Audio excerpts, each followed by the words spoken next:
Assalamualaikum, my name is Arfat and welcome to a brand new video. In today's video, I would like to introduce you very few literatures that is so-called that falls under the starter pack, Bible study starter pack from a historical critical perspective. Right. My previous video was about literatures that approach biblical subject from a theological devotional perspective. Right. And the whole idea wasn't me promoting evangelicalism, right? It's for me to say that anyone who wish, anyone, including Muslims who study the Bible, right? We should also engage with evangelical literatures, not for the sake of refuting, but for the sake of knowing what they actually say. Why do they believe what they believe? And what do evangelical scholars actually say, and what do they write about? Right? And so we genuinely want to understand why Christians are Christians, right? The same way when other people look into Islam, we want them to actually engage with our own so-called devotional literatures, devotional texts, which has not happened because a lot of these Orientalists in the past or outsiders, when they actually look at Islamic literatures, they look at literatures that are written by non-Islamic scholars, that are written by liberal scholars, right? And that is the same way Muslims have been reading Christian literatures. We read what the liberals say because we know the liberals agree with us. But actually, we should dive further and actually read what their confessional scholars actually say, what the evangelical scholars actually say, what they use, the literatures that they would actually use in liturgies, the commentaries that they would use during liturgies, right? What their pastors would actually use, literatures that are written from a devotional perspective, right? And so that has not happened in my survey of videos on YouTube. A lot of people, when they actually read Christian literatures from atheists or from anyone, actually from Jews as well, right? They would actually read what the liberal scholars say because they know the liberal scholars actually, even though they are Christians, right? But they themselves so-called attack, or present a different interpretation. Okay, that's a nicer word to say. Present a different interpretation that most Orthodox Christians would disagree with, right? Like, for example, if you read literatures that are published from liberal scholars, I will not name who, they will say that the Exodus is actually a myth. They will say that Genesis is actually a myth. They would say that the Deuteronomist historian invented the narratives, right? And so this is something that Orthodox Christians would reject. But Muslims will not go and read, well, some Muslims actually do, right? But in my survey, they will not actually go and read what evangelical scholars actually say about the text, right? They only know what they say because they know them through what liberal scholars actually say. And so the whole purpose of that video was actually to encourage people to actually read from both sides fairly, to have the same mindset when you read liberal literatures and when you read evangelical literatures. The same way we want the outsiders to actually read Bukhari, to read Muslim, right? Not to refute, not to, because when you want to read literatures and you already have this mindset that you want to refute, you'll be looking at points to refute, right? So you're already looking at points to refute instead of actually reading with a clear mind. Even though it's impossible to do that, right? Because you have your own bias. But at least try to, reason and try to understand why do they argue this way, right? Why do they believe this way? Instead of just reading and take notes, okay, this is what they say, I'm going to circle this, I'm going to mark this so I can refute it. I think there's enough refutation out there. It's time to actually read the literatures for what it is and try to understand them for what they are, right? And one more thing before I begin this video is that a lot of Muslims that I've spoken and that I heard would actually be afraid to read evangelical literatures because they're afraid that they would actually fall into this. They would be Christianized. They would leave Islam, so on and so forth. One thing as Muslims we have to be clear and certain is that it is Allah subhanahu wa ta'ala who guides people, right? We can read the most Islamic literatures, like a lot of some of these Islamic scholars, non-Muslim Islamic scholars actually do, yet they remain a Christian or they remain an atheist, right? Even though they have read the Quran multiple times. I know a person that have read the Quran 4 times and still refuse to accept Islam, right? Because it is Allah who guides, right? If you are doing this fisabilillah, then you have to put your faith in Allah subhanahu wa ta'ala, right? If we are doing theology here, right? And so we have clear purpose. Our niyat is strictly for the sake of Allah and not for anything else, right? And even though on YouTube it's very difficult because we will look at the comments, we want people to praise us, so on and so forth, right? But we try and suppress it as much as possible. Human beings are not free from ego, right? And so we can only tackle this ego problem by suppressing it as much as possible, by staying away from things that would actually affect our ego, right? So, for example, during debates, a lot of people actually lost control themselves because they are no longer trying to debate for the sake of evidence. They just want to argue because they are egoistic for some reason, right? In some sense. And so by staying away from debates, that will actually help you control your ego, right? And so by engaging with literatures that are evangelical, don't read it for the sake of you want to refute it. Read it just because you really genuinely want to understand what the people that you disagree with, what they actually understand about the scripture. Because if you want to know what they understand about the scripture, you just have to read their works, right? So this is what they understand about the scripture, right? You will have a different understanding, even though all of us are reading the same text, right? And so this video is to present a different angle of reading the same text, right? And so first things first, as a starter pack, I understand that the previous video, the literatures I recommend are quite expensive. They probably fall around $200 or so. And unfortunately, the literatures that are more liberal are more expensive. So this falls around $300 also, right? Slightly less than $300 Australian dollars. And so first things first is a very short introduction to the New Testament by LTJ, Luke Timothy Johnson. Right, LTJ is a great scholar of Luke, right, but he's also a great scholar of the New Testament.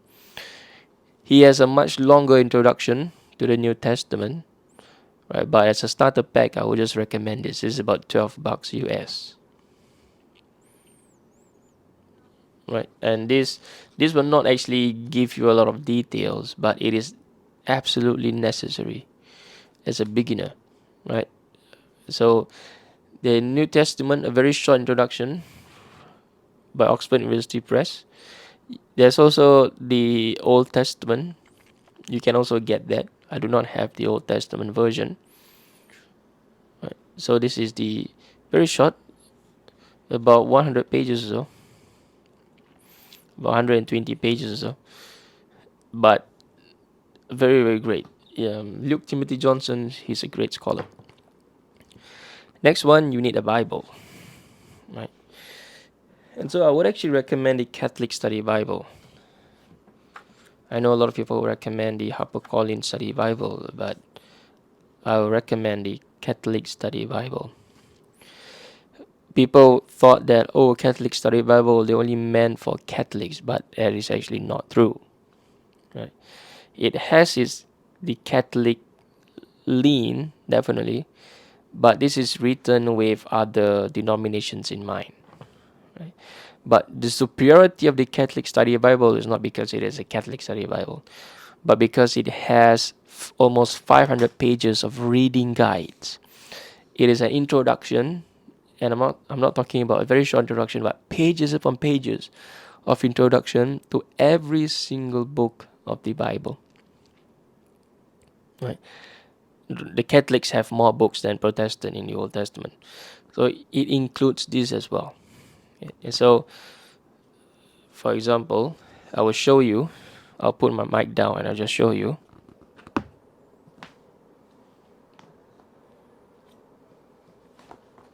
So pages upon pages of introduction. You can see here RG, the page number RG is actually reading guides. Right? And it also has articles. And so this is a very fantastic way to understand the Bible, right? And so you don't actually need to have thicker introduction to the New Testament, which is why I recommend this very short one to give you a brief overview of the book, and then you read the reading guides in the Catholic Study Bible. And not only that, when you go to the individual book, you also have a very short introduction to the individual book, right? And so you get a lot of juice here in the Catholic Study Bible, which is superior than the HarperCollins Study Bible, right? And you will not be able to tell the Catholic leaning towards it, right? You will not be able to tell. For the most part, if you read the introduction, it's just as if you're reading not any other study Bible, right? But one thing about the Oxford, this is published by Oxford University Press. Okay, one thing about the Oxford is that you will not get a lot of pictures, right? And this is something that I agree with, because pictures are distraction, right? And pictures are actually not only a distraction, but not only that it will increase the price, right? But it acts as an illusion, right? But you also, there's also advantages to it, right? You know the artifacts, like when the Catholic Study Bible talk about archaeology, right? It has archaeology of the Old and the New Testament. Sometimes when they talk about the ostraca or the pottery, right? It'd be nice to have a picture of it, you know. But obviously, I have study Bible dedicated for that, the Baker Illustrated Study Bible, right? So, but the Catholic Study Bible is my go-to study Bible. Not necessarily the translation though. For me, I'm still an RSV or the NRSV family, right? Because that is the gold standard for the academia. But the New American Bible, the NAB, is used by the Catholics, right? And so it is also a critical edition. It doesn't mean that it is not a critical translation. It is a critical translation, right?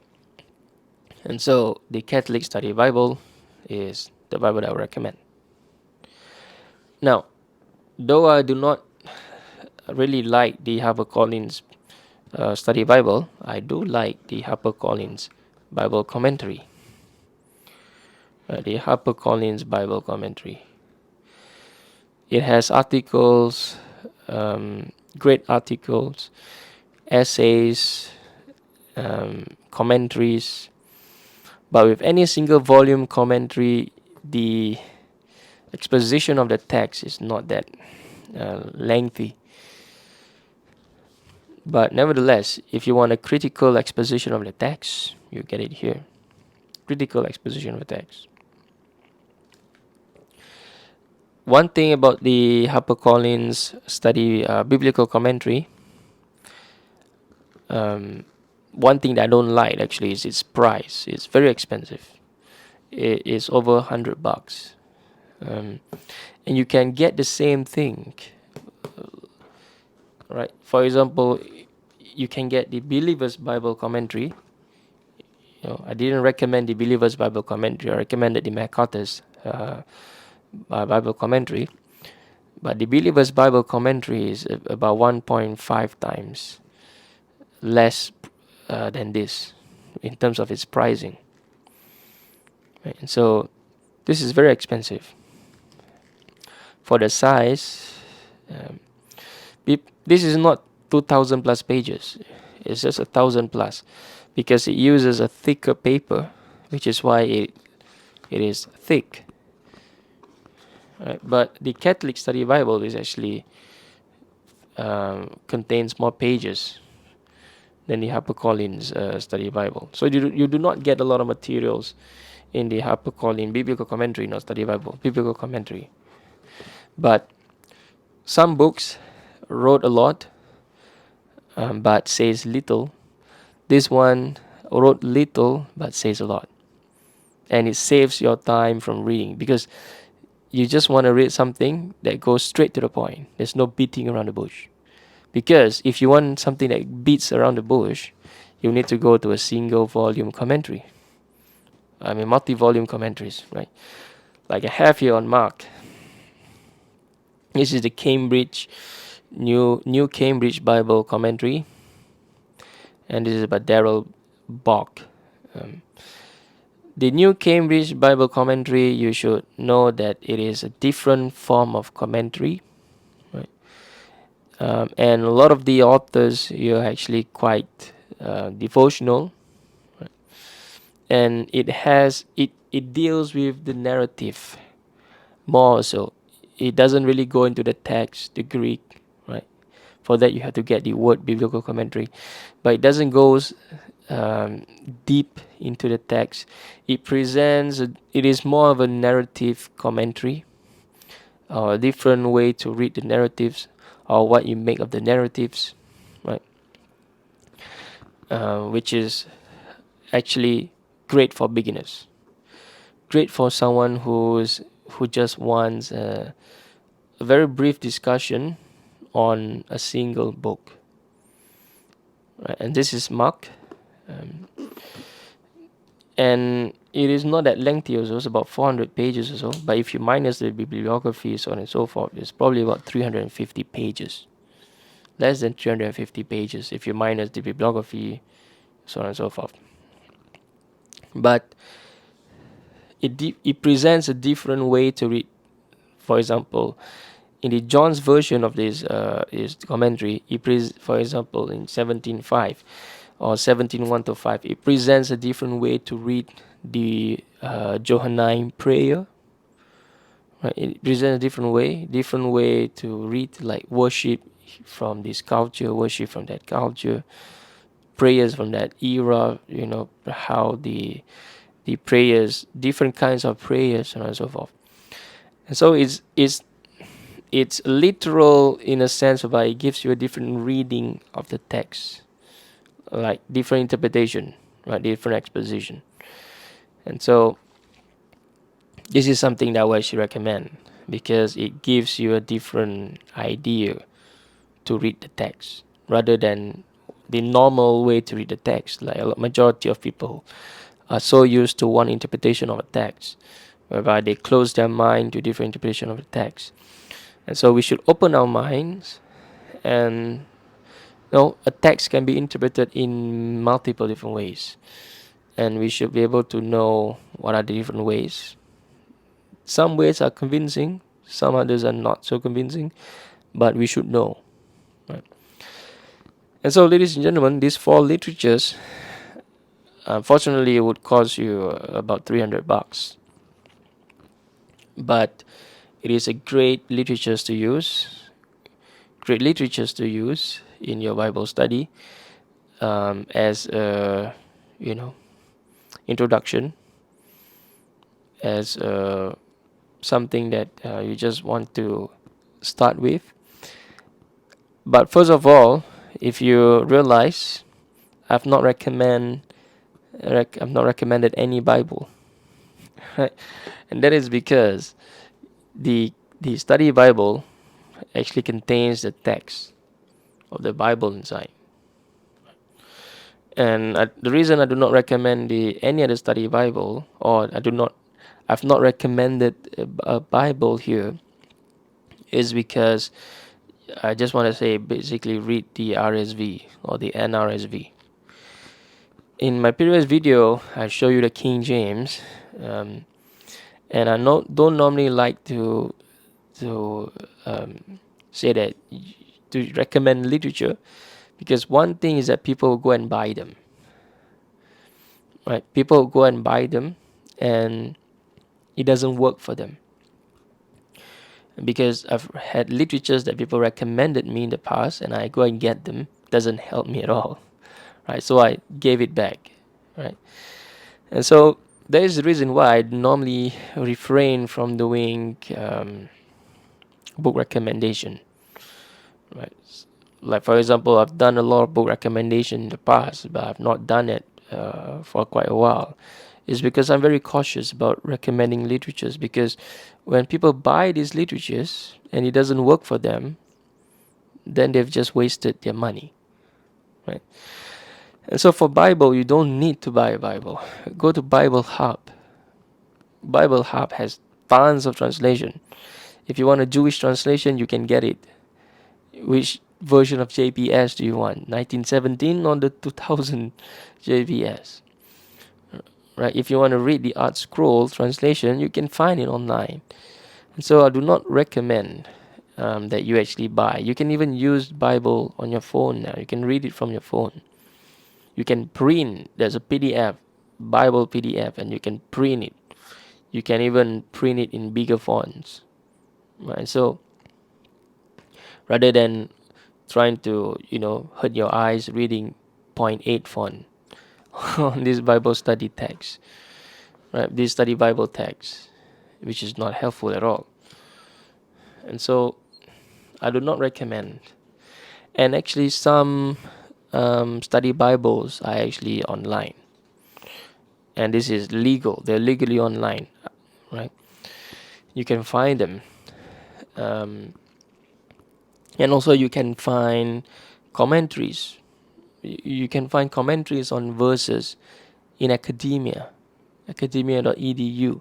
So there's a lot of literatures for free. You can access all these literatures for free, right? And academia, you can also see the credential of these people that actually wrote them, and you can actually assess them and see what people actually, see the amount of followers this person has, so on and so forth, right? Not that more followers means this person is smart, right? But at least you can see the literatures that they wrote, what are they writing about.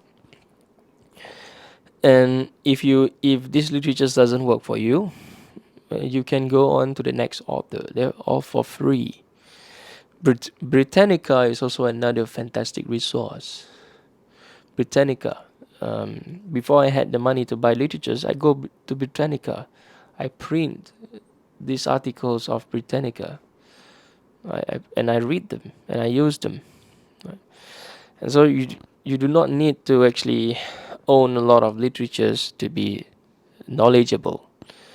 And if you do not like to read, you can simply just listen to podcasts. Listen to scholarly podcasts. Scholars are now with YouTube. Scholars are now going to YouTube, and actually they are being interviewed. They are uploading their materials, right? And so they have done the reading for you. And ebooks, not ebooks, Audible, even though you have to pay. But for example, I listened to How Jesus Became God by Bart Ehrman, and I also had a physical copy, right? But I listened to this book, and also a lot of the different books. I listened to them, right? Because in this modern day and age, you do not need to own a physical copy of a book to be knowledgeable. In the past, obviously, in order for you to get knowledge, you need to attend a lecture or a sermon, right? Or read books. But today, there's so many ways for you to learn knowledge, to get knowledge. You do not need to read books, right? Do not be fooled or into thinking whereby, oh, I need to fill up my house with tons of literatures in order for me to be smart. No, you don't need. You don't need all this. These are all illusions, right? If you don't have the time to actually read, there's no point in buying these literatures, because whether you buy literatures or not, you're still not going to get the knowledge because you have no time. So first things first, you should find the time, right? And also we should take advantage of these modern technologies. For example, when I'm in the office, I will listen to lecture, right? I will listen to lecture. So I'm multitasking. And when I'm traveling, right, I used to, but I don't do this anymore. When I was traveling, I used to listen to podcasts. And so I used to listen to podcasts around the house. I would be doing household work and I would just turn on the video on YouTube or on podcast, let it play, and I'll just listen to it. Right? I could be watching a movie, I'll turn off the sound, and I will listen to the podcast and just watch the visual. Right? If you really want to learn, you will be able to learn. If you really, really want to be smart, then you will be smart in this modern day and age, because you literally just need, you don't need to spend money, additional money, on top of paying for your Wi-Fi, for electricity bills and so forth. You can literally have a lot of knowledge, and that is the glory, I would say, the blessings. If you look at it from a theological perspective, the blessings of the modern era, and we should take full advantage of it, right? And so, ladies and gentlemen, hope this video helps you. You do not need to buy the literatures that I have in order to get the same knowledge. You can get even much more knowledge just by listening to lectures, because these scholars actually present years and years and years of trial and error of research, and they just present it for you. They put it on the plate for you, right? I'm not saying that listening to lectures alone will actually give you a lot of knowledge, right? But you should understand your goals. First of all, what do you want to do, right? For example, oh, I just want to know this, right? I do not need to know how scholars know that. I just need to know what they know. And so you just listen to their lectures, because when you listen to the lectures, they just present what they know.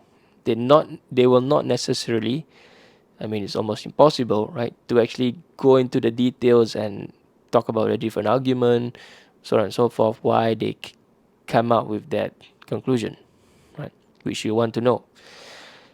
And so, podcast is a great thing. If you just want to know what the book of Mark is about, or the Gospel of John is about, or you just want to know what textual criticism is about, what is it about on a very basis level, right? So you just want to know. You do not necessarily want to know how they know, right? What are the different evidence, the argument from both sides, so on and so forth. You do not necessarily need to know what Westcott and Hart writes about. You do not need to know all this. You just want to know what textual criticism really is. And you can literally know what textual criticism really is without reading books on textual criticism. You just need to listen to textual critic actually talking about textual criticism, right? And these videos are available online. And so you do not need to read books on textual criticism. But if you really want to go into the details, the very details, which is very boring, right?